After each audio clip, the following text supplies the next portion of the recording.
There we go. Welcome to the episode. I don't know what to call these things.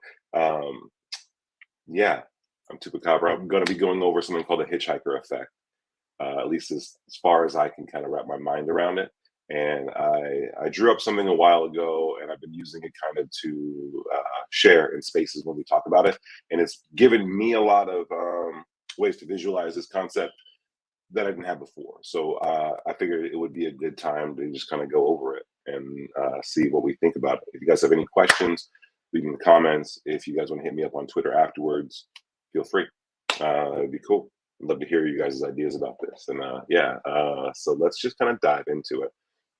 So the Hitchhiker effect is essentially an effect where people who are around paranormal experiences or experiencers or have an experience that kind of leads to either like an ego death or some type of trauma. Afterwards, they find themselves really like open to this other perception, this other thing. Um, Ben Bentoff described it as a spontaneous opening of the senses. That as beings, it's our nervous system that's evolving because it's our souls as a repository for all of the information we gather through our lifetimes that feeds this evolution. And so the idea is that our nervous system is evolving and pushing our ability to sense more of the external world around us. And that's kind of what is giving us some of these senses. And so there's more to the universe, there's more to this existence than meets the eye kind of thing. And the hitchhiker effect seems to be what this is. Like, in my opinion, it's less of a thing attaching itself to you necessarily, and it's more of an opening of your senses that occurs during a very challenging time, or during trauma, or during an experience. So it's kind of a big thing. And so what it does is, some people see shadow people, some people are having nightmares, some people they feel like they're being followed. Some people who've never experienced anything like this before will go to something like the Skinwalker Ranch, and then when they go home, they feel as if them and their family are being followed and messed with by this phenomenon. So it's very, very can be kind of scary. And so what I did is I just kind of drew up an idea about how I thought this could work, and I'll go over it now. And let's see if I can get this to share my screen. We'll see.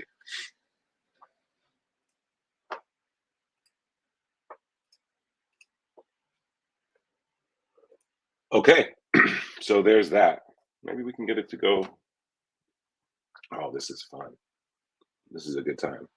So a little smaller of a window, but I keep all my notes and stuff like this. So this is essentially the chart that I drew up. And so I'll kind of be going over it. Now, I try to break it down into 3 sections because I was just keeping notes. And so I guess we'll kind of just go over them one by one. So the first step is here, and it's essentially a traumatic event experienced by someone with the recessive gene. So that's kind of the idea, is that there must be some type of gene related to intuition, a type of anomaly in the brain, which is actually, I think, kind of confirmed through some types of research. But these types of things, they're triggering something that's already innate in the person.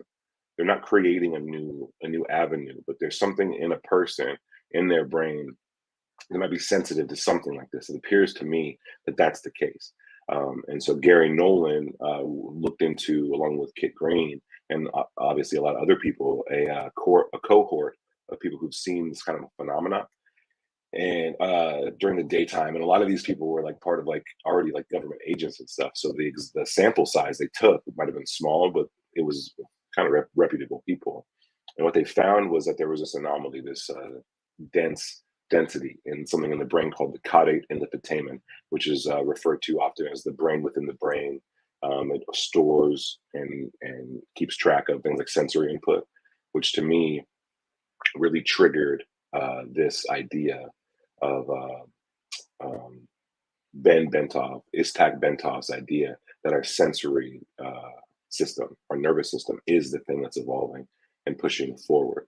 And so it's interesting to me that senses and your ability to absorb the senses around you or the world around you through your senses is linked to this part of the brain, which is also hyperactive in experiencers, so to speak. So here, let's see if this works. We can ooh and ah on this. Look at that little laser. Look at that. It goes around. It can disappear. I'm going to mark up my stuff. So this here, right? This is DNA plus extreme stress. So this is essentially the genetic precursor for maybe something like the Hitch-Hiker effect. And then this thing here is just the extreme stress. So I think it can be triggered as a survival mechanism because it might be there to keep critical thinking active during times of extreme stress, which is great. Let's say you're a member of a tribe and you ran out of food, ran out of water. You're going to have to intuit some things, right? And that could really help a lot of people out in your group if you can figure out where the water's at through a dream.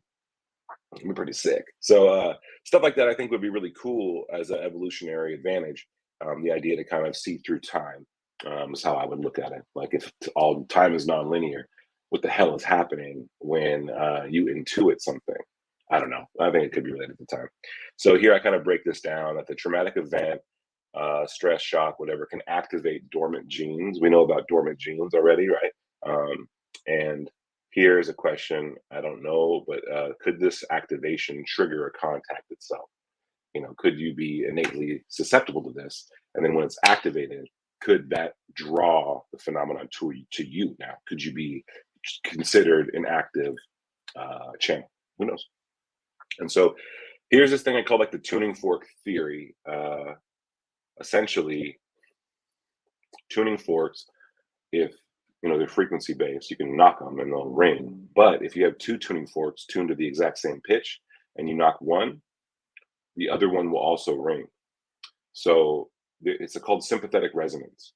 And so with that is the only kind of comparison I can make between those who are experiencing this thing in like a Hitch-Hiker effect. There's something called sympathetic resonance that in one way or another, I have concepted that this caudate in the putamen, it might be vibrating. It might be part of the activity of it. It might be this vibration. And if something around you, whether it be, like a whatever it could be another person's caudate in the putamen or basal ganglia that's vibrating. And now you'll find that yours will vibrate too in the sympathetic resonance, just as an act of physics. And so that's kind of the idea. And so if your caudate or if your basal ganglia or if this part of the brain, someone said antenna, so that's a really good way to put it. We'll just call it antenna. So if your antenna isn't tuned this way or built this way, it wouldn't resonate. It just wouldn't go off.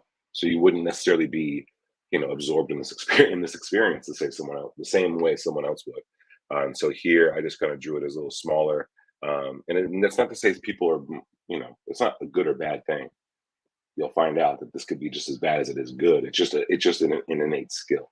And so some people may have it versus some people not having it. And yeah, so how does this connect to like things like a contact event? So this is I think pretty interesting and one I'll go kind of widescreen for. So basically, if you have this thing and this here, I'm not the best artist, right? But this here is the tuning fork. So and that represents this guy here, which is it's kind of an anomalous shape in the brain. But if it's going off, this could affect your perception of what you're seeing because it's affecting your sensory input. So it could cause something like an overlay over your normal sensory input, and it can provide context to things that normally wouldn't have context. So here's an example of this would represent the frequency.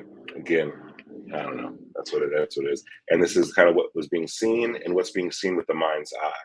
And so here's all these little things that would normally not be visible that are suddenly visible, or perhaps the mind is able to articulate it, integrate it into your vision through an overlay.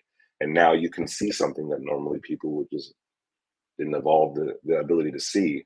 And so one of these things, right, would be UFOs, would be aliens or non-human entities. And then this represents the lady. So I always include the lady in the stuff that I do because I've not had it. I had one experience and that was it. So it's the one I like to throw in there, right? So I think like This isn't, this is like part two. This is after what I would call a trigger or spontaneous opening, right? So a trigger in this instance is most likely going to be trauma of some kind. And that could be, and it could be like you could move, you could like lose a friend over an argument. That could be traumatic for somebody, but it could also become a lot more complex and a lot more dynamic and damaging too. So, we don't know what all those causes would be, but imagine this person has already been activated through something, and now their vision is changing. And also, I think you should consider that once it's open, it can close or it could be open spontaneously. In my situation, I woke up from a sleep and I saw this person in my room, and I wonder, like, could I have been involved in a dream that was really traumatic? I don't know. That could have been wild. But yeah, so that's the thing. So you're seeing these things now because this thing that's responsible for integrating your sensory input into your thoughts and overlaying it across your your consciousness is now sensitive to something that wasn't before, and that sensitivity could cause it to be triggered or excited when in fact you see something that normally people would not even notice, right? And so there's work like that, like um, Donald Hoffman. He describes this idea that we don't even see the world right. We're just seeing it however we evolved to see it. But that's not at all. It should not at all be considered the whole picture. And we're not even with Donald Hoffman stuff. We're not even talking about the idea of like our limited perception of the electromagnetic spectrum. We're not even talking about that. He's just saying like we wouldn't evolve the receptors to see things that don't affect us, or that would maybe if they did affect us would be pretty bad. So it's an interesting thing, that there's things out there that are already there that we just aren't necessarily privy to. And this group of things could most likely be in that category, in my opinion. So Rachel says, do you think this theory also applies to general paranormal experiences, ghosts? 100%. I mean, 1,000%. Yes, it's exactly what I'm explaining, is that it's not just these and it's not just these. It's ghosts. It's whatever other layers of life that are here and layers of consciousness that exist that we can't see. I mean, really, what is Tyler Henry seeing? What is he interacting with? What's going on there? If you don't follow him or check out his videos, please do. I mean, uh, it's a thing. And so, what is a ghost? What is a spirit? What is a disembodied being? We don't know.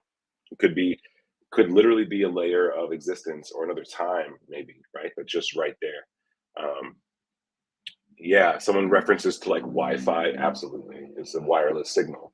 We're we should really start to consider something like consciousness isn't started in here. I think we most people know that.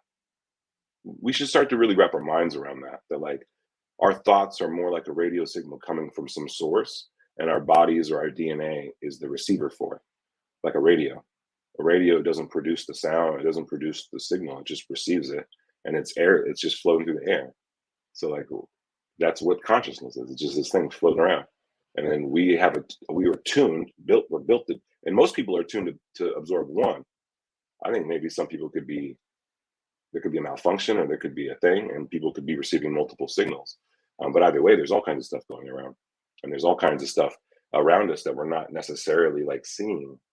So it's an interesting thing. But I'm going to get on to kind of this idea of vibrating. So physical matter might be at a specific frequency that we can't observe. I hate to use words like vibration and frequency. It's kind of new agey, but it in this sense, I think it just is the best. It's the best. That's what we got, right? So like these beings, these things might not be trying to hide from us. They might just be existing in a different vibrational frequency, right? Emitting a different type of light. Our visible light doesn't bounce off them and into our eyes. Our visible light goes through them, but there might be another form of light on the spectrum from the sun that does bounce. So it provides us with contacts in our eyes. They're, just maybe regular light that goes right through it. We don't know. I don't know how light works. I'm not even a scientist, but we're just going, oh, we're just having fun, guys. But yeah, Chronos, if it's activated via trauma, yet it's pre-built into the specific brain, would it be a form of controlled trauma? One would think it's purposely activated? Shit, I don't know. I think it's possible. I spoke earlier in a Twitter Spaces. If you guys don't follow me on Twitter, please do. I host these like live talks with guests and stuff, and so it's a good time. But like earlier today, we spoke about um, you know, the idea of I did of a narrative structure to the universe, that there's something there guiding our stories, guiding us into problems in order for us to get out of it, challenging us in ways that only we would know how to be challenged. I say this not as a religious person. I say this as a writer and a director of video. Videography is my main gig. So like as a writer, you know that in character development, you need to get people, you need to take your characters and you need to challenge them in ways through events in your story that challenge that specific character in a way that only they would be able to overcome. That challenges a very specific element of their character that like they've been trying to avoid their whole life. And so this is what makes good stories. And so the idea is like, could there be something there walking you into trauma in order to trigger this so that you become sensitive to it? Yeah, almost guaranteed. I think that could be a possibility. Um, Michigan UFO sightings and paranormal encounters asked, do you think people with schizophrenia may have hyperactive receivers? Yeah, I explore that in my new film called Miracles, uh, and it's going to be out when it's done. But I explore that exact concept of schizophrenia, manic schizophrenia, hallucinations, the putamen, dreams, dream language, uh, mental health. It's all kind of covered because I think it's super related. And Michigan, that was a really good question. Um, Darren says Tesla said if you are able to understand the universe, we have to understand vibration and frequency. Yes, if you are to understand the universe, that's what he said. So this could be it. I mean, this could be an aspect of it. That's one of the reasons why I used vibration and the idea of the tuning fork is because of this thing. It's not a new age thing. I'm not into it. I'm into Tesla though. He's a cool guy. So three, and this is the funniest, maybe the scariest thing. This is the idea of the hitchhiker effect, of like kind of like how it could work. Number two is when it's active is what it's doing. And number three is kind of like another kind of overlay. So here's our main guy who has already been triggered or activated. In his vision, he can see things that normal people cannot see. Maybe you can use Tyler Henry again. He's able in his mind's eye perhaps to see symbols and stuff of things. This could be people, ghosts, shadow people, and maybe even UFOs. I've never talked to them, but other people are seeing certain things like that. With this vibrating and going off and constantly being reinforced by things that he's seeing, the reality really sets in. It's more of a concrete thing and less of a one-time event. And then this issue here can start to vibrate at a frequency that, again, let's say we have a person over here, person B, and they've not experienced a traumatic event sufficient enough to trigger this, or maybe when it is triggered, it fades off. They're now around person A, right, or in contact with them in some way, and simply by being near them, while their caudate putamen or basal ganglia is going crazy, perhaps that could stimulate theirs. So this hitchhiker effect isn't necessarily always triggered by trauma, and I think that this kind of thing, this part of the theory really accounts for that it doesn't always have to be a specific thing. You could just simply be in proximity of something. Now, again, this is the type of overlay. Normally, you're not seeing it, and maybe the mind's eye, right, can see some of it. It can imagine it, and that's what this section here, this part is there. It's like it's an imagining, like we can imagine it, but we're not seeing actual light bounce off of it and into our eyes. But then this level, this deeper level, this is where you're seeing more concrete, more things, and perhaps it's leveled, perhaps it's not. But I would imagine it probably is. And then, yeah, so that's the kind of idea. These hyperdimensional things that would not necessarily be in our area, but they're visible. What could that be? How could that be? Bacchus says trauma could be synonymous to state of mind, maybe, since meditation and I don't know the other word, but I love it, might trigger the same effect. Yeah. So you can, something that Bentov covers, and this is actually interesting. This is what makes me think that maybe Gary Nolan is familiar with Bentov, or even Jacques Vallée is familiar with Bentov, is because they talk about this kind of stuff, that like they both use the reference, they both reference yogis when referring to how people have been able to do this manually. People have been able to do this through meditation and through practices to push their nervous system to really, really get it. And for those of you who are here, I'm pretty sure all of you have seen my film on my YouTube channel called Shadows of the Invisible Sun. But if you haven't seen the film Shadows of the Invisible Sun, please check it out. And like I said, light bouncing off objects into the eye. That's the reason why I titled the film that, is because this is what it talks about, is pushing the nervous system and the idea of perception. And it explores that through conversation Bentov has on TV. So it's something worth checking into, in my opinion. But yeah, they both use the language that yogis have been able to push it. Certain religious people and meditative people have really pushed it. That's how they gain the sense, and gain a better overall picture of the world. Pitt writes, do you think this tuning can be trained as opposed to being activated in the way you described? Yes, it can be trained 100%, like any other skill. Absolutely, it can be trained. So it doesn't always have to be activated in that same way. And also, you don't have to be biologically predetermined to do it. I honestly think that physics itself and the physical universe itself might be a little bit more interactive than we think. And so we're not just observing it. I think something about our consciousness and the way we will things, I think that might have something to do with it. I think we might have a little bit more pull over physics than we think. And so could concentration on the specific parts of your body or desires, could that lead to potential breakthroughs? Could your nervous system somehow be evolving consciously? Can you push it that way? It would appear, yeah. You need a combination of physical, mental, spiritual practices in order to do it, but it would indicate it's true. And I hate to say it, I don't know. I'm just saying, based on my take on it, yeah. Programmable universe, yeah, Kronos. That's basically it. Darren says we would be receiving the signals, but we may not be able to interpret them because we are so outside. Oh, I can do this? Look at that. It's a real stream now, boys and girls. Look at this. Okay. We're learning together. Okay, so we would be receiving the signals, but we may not be able to interpret them because they are so outside of the norm. Exactly. That's a really, really good point, Darren. Every one of us might be receiving this signal. Every one of us might be looking out in the sky and able to see this instead of looking right through it. It could be a conscious decision, as crazy as that sounds, to try to focus and reveal things like that are actually there that you can't see. And the idea of trauma causing it to get active,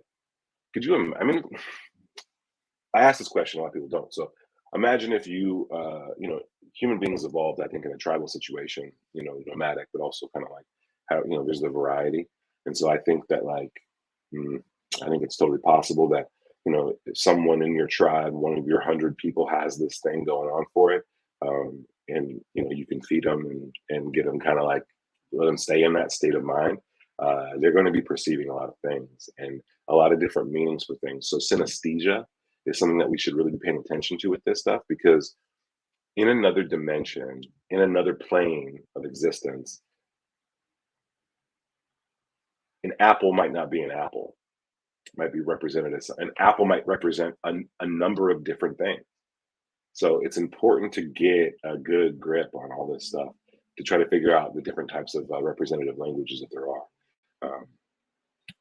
There's a guy, I think on YouTube, you can YouTube the boy with the amazing brain or something, and you'll find this young man who can memorize all kinds of numbers and also do all these figures in his head, and he describes how he does it, and essentially certain words and certain numbers present shapes in his mind's eye, and based on the look of the shape, he can determine the number.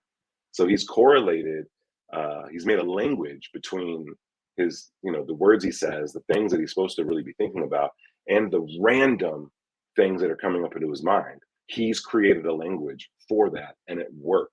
And so he just fed into that. So really, we should be looking into synesthetics and all other kinds of stuff, because we could be, our brain can be seeing this, but our eyes can be sensitive to this, but it's not telling our brain. It's not like relaying the message. It's just not. The brain didn't apply meaning to this input. It's just going, well, F it. Let's let it slide. And that's chill. Well, not chill, but it is something. Let's see. Controlled trauma could be what some initiatory experiences were about. Yes. Now we're cooking with gas, guys. Controlled trauma, fake trauma, performative trauma. Think about this. Think about performative trauma, and just kind of slide down the lines of that. These are ceremonial, right? These are things that, like, through initiatory practices of mystery schools, this is what happened. This idea, if you die before you die, you don't die when you die. You got to get somebody through this kind of like mental battle of life. And then once they can achieve it on some level, life might be built fractal based. So then it can just kind of cascade down, and you can maybe apply it to your everyday life. Who knows? Who knows? Spooky asked, does trauma widen or cause greater bandwidth? That would depend on a lot. I've seen trauma help people. I've seen it hurt people. I've seen, if trauma opens up the doorway, it's really still up to you to, like, put meaning to all the stuff that you could be seeing through that doorway. Also there's, trauma is awful. It's not really something that we should be looking for as a way to achieve a higher state of being. That would be, Tom DeLonge described this, that would be like the negative aspect of it. So, you can do this stuff with concentration, in my opinion, but it would be trauma like the fastest to trigger it. And so, people should look into what kind of groups are actively traumatizing children and what they're looking into doing, and see if there's any, like, loosh farming going on. I said it, boys and girls. Let's go over to George Hernandez, who said, I was practicing breath of fire. Don't even know what that is. If you want to clarify, I would love to know. And then again, a word I don't want to mispronounce. Once I laid down to meditate, my mind's eye opened up for this encounter. It was super awesome and positive. Sick. I love that. Story about meditation and the kinds of things can come from it, especially the stuff that's perception based. Really good. We got but how can it be trained? Good question, Pitt. I've been attempting meditation, astral projection, remote viewing, eyelid journeying. That's a new one for this guy, etc. for months with no AHA moment or unambiguous results yet. Pitt, sorry, bro. I don't know what to tell you.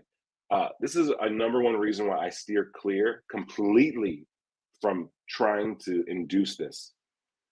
I am not interested in it. A lot of people are. I think a lot of people don't know, like, what is there, what could be out there. So we come up with like a hit list of things we can do to induce some type of experience. I'm trying to explain this to people. This is a narrative. This could be a narrative thing. It's not just a reactionary thing. And so and it could be a survival mechanism.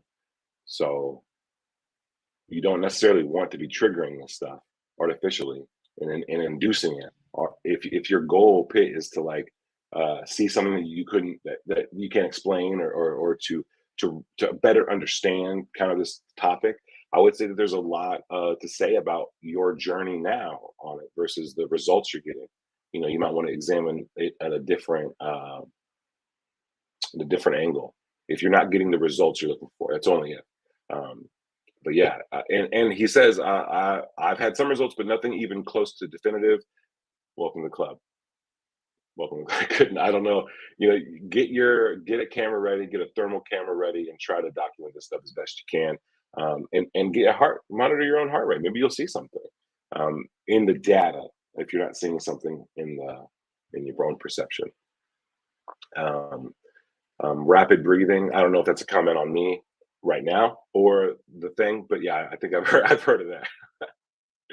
Whoa, Michigan, with a good question. What about trauma seen on TV and media programming? Again, you should really pay attention to what they're showing children and who's doing it, because you'll find things that you normally wouldn't notice if you're starting to consider that trauma induces phenomena. Um, it's a very interesting aspect of it, in my opinion, and something that should be looked at because uh, we're living in a society. We don't always have to just take the script they're given to us. We can look at it and criticize it on levels. Um, so that was a really good idea, a really good statement. And there have been a lot of ego deaths from television. And 9/11 was one of them. That was for damn sure. Along with any other thing that happens in the modern human world is shown to us through TV. Here's a quick example. I'll never forget this. I was working as a delivery guy for an auto parts store when I was like 20 years old. So that was a lifetime ago. So like uh, I would always listen to NPR because I wanted to be like up to speed and I just liked the news and stuff. It was a particularly rough year. Like it was the year like of the earthquake that hit Sri Lanka. It was like it was really awful. Like and it was they did this thing. They're like, oh yeah, we're gonna do the year in review. Like cool. That's cool. I'll listen to that while I'm driving around delivering my auto parts.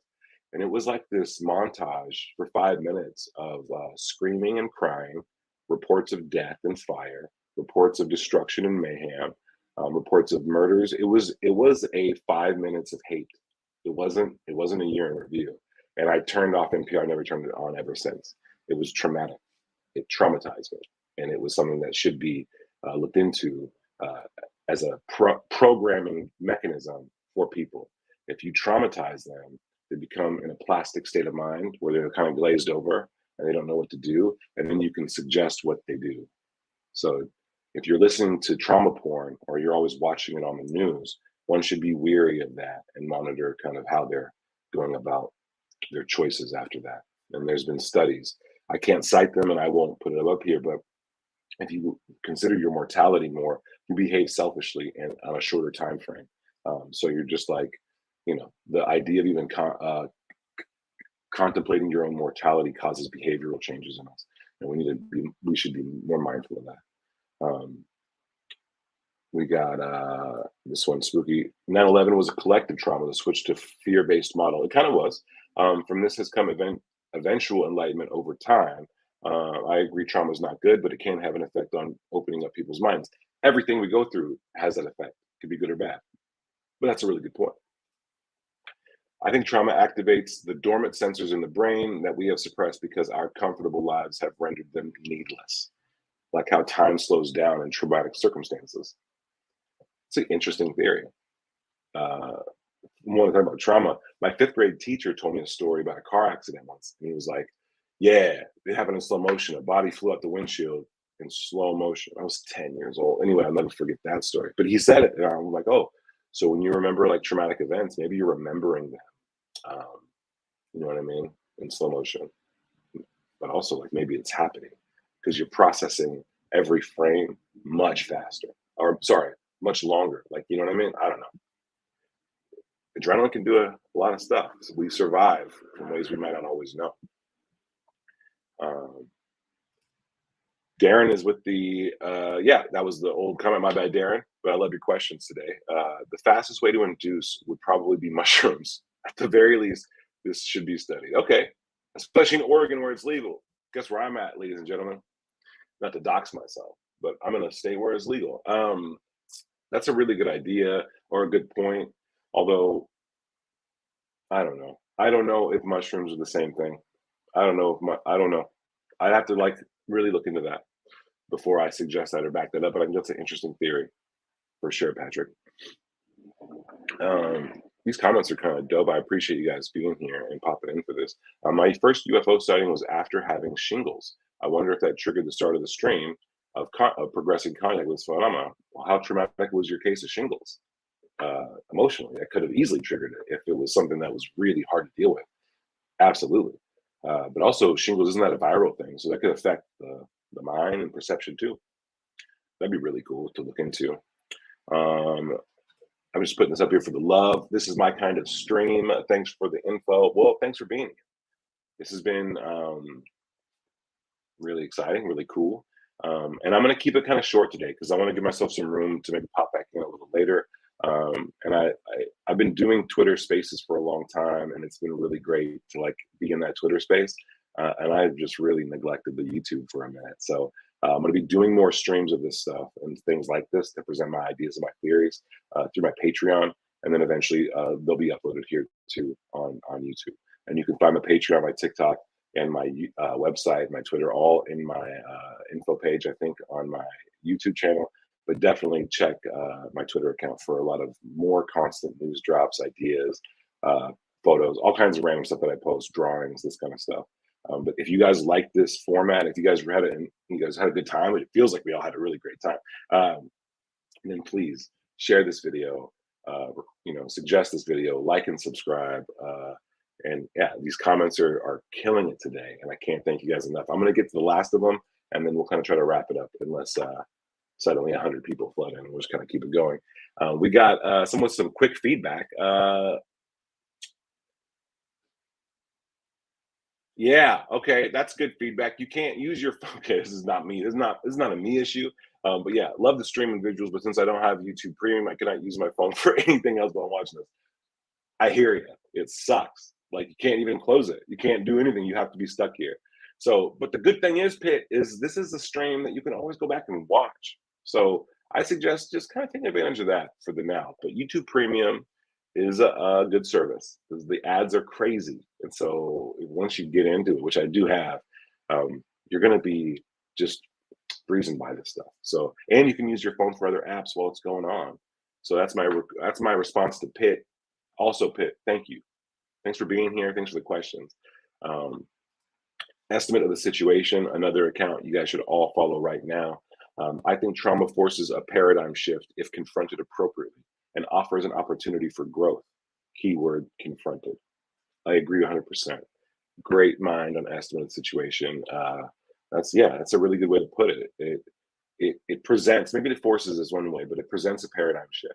I think the act of trauma is what forces, is kind of it confronts you there, like the event itself. But every person in their mind can decide how they treat that, even if decisions were made beforehand, like let's say like amnesia, what do they call it, where you lose time from a traumatic event, you don't remember it.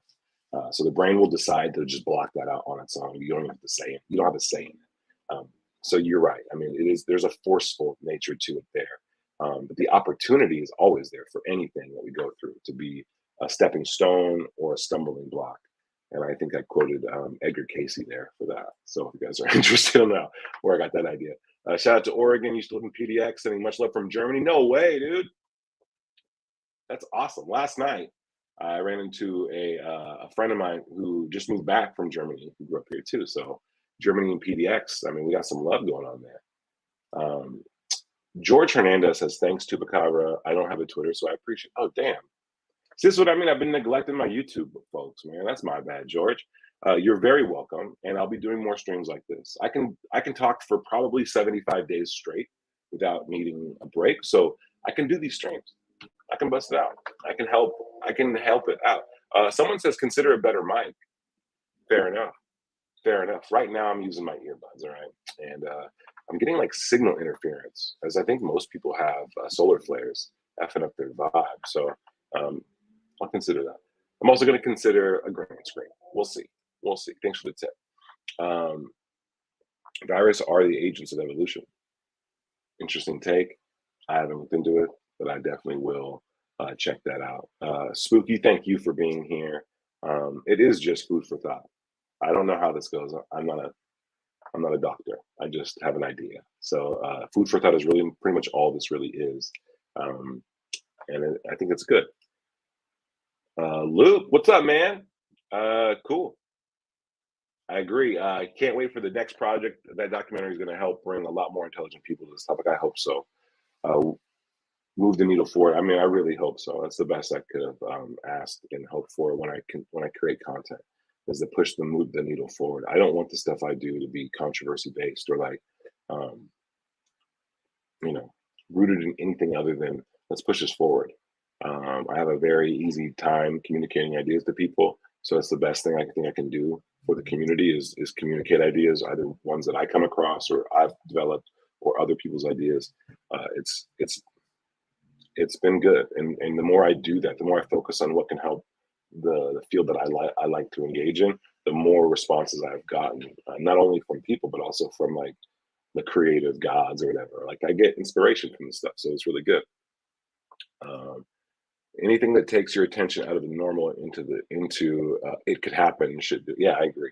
Get in the what if zone, right? So if you can, let me put. If I threw a ball at a wall at you and you could catch it, then you have a pretty good grasp on the natural world of things, like the way that we all function. If I could present a sentence to you and you can find the missing word, you already know what's going on with society. So why not explore different kind of weird ideas? You're not gonna get bit by them. You know, think about the what ifs. Think about those things, because we already have a grasp on the real world. We're not trying to rewrite physics. We're trying to figure out what it's about. Maybe there's another layer there. And in that, we need to be able to be open to the fact that what we know could be incomplete at the very least. Spooky, hit the like button, share the link to. Thank you, Spooky. Thank you. I agree. 100%. I like the mind on Spookster.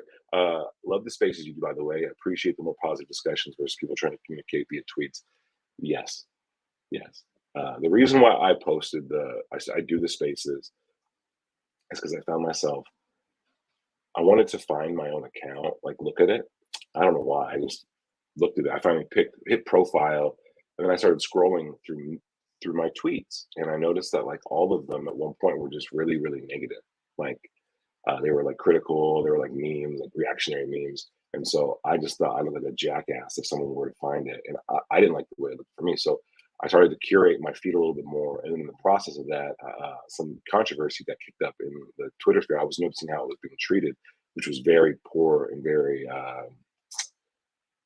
reactionary. So, it just really degrades the quality of interaction when some of the key people involved that we look up to are engaged in this kind of like back and forth kind of shit talking. So for me, I just opened up the spaces and talk about this kind of stuff because it's not talked about enough. And like the reason why it's not is because it's hard to get. And if you don't get it, then you'll probably focus on the other thing. And so it's just a deal. It's a part of human nature and how we function as social creatures. And we need to be really mindful of that kind of group psychology and mentality. And if we don't want to engage in it, or we want UFO Twitter to look better, we should be liking the things that keep it mellow.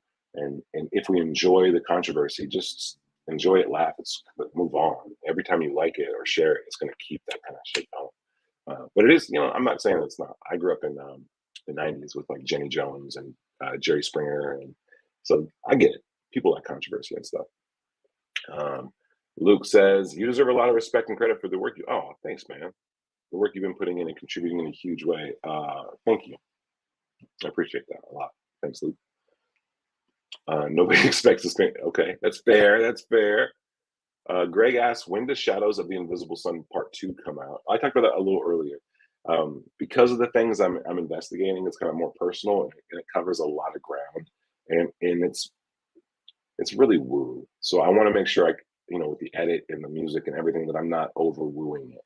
And I really want it to come across earnestly. So I'm spending a lot of time on it. But in the meantime, I know everybody, like I gained a lot of followers, pretty much all my followers to my YouTube from that film. And so like I've really been neglecting YouTube as a format, and I want to apply myself here a little bit more for my audience and for the followers, so they know that there's something else coming out here besides just these bigger videos. And I think these streams are a good in between time. So Greg, hopefully we can give you enough stuff in between where you can just kind of passively wait instead of eagerly waiting. Although I do appreciate the love and I appreciate the expectation. I'm going to try my best to make sure it I meet those. Paul, thank you, man. I really appreciate that, and I'll try my best to keep that good work. Heidi, thank you for being here. That's really cool.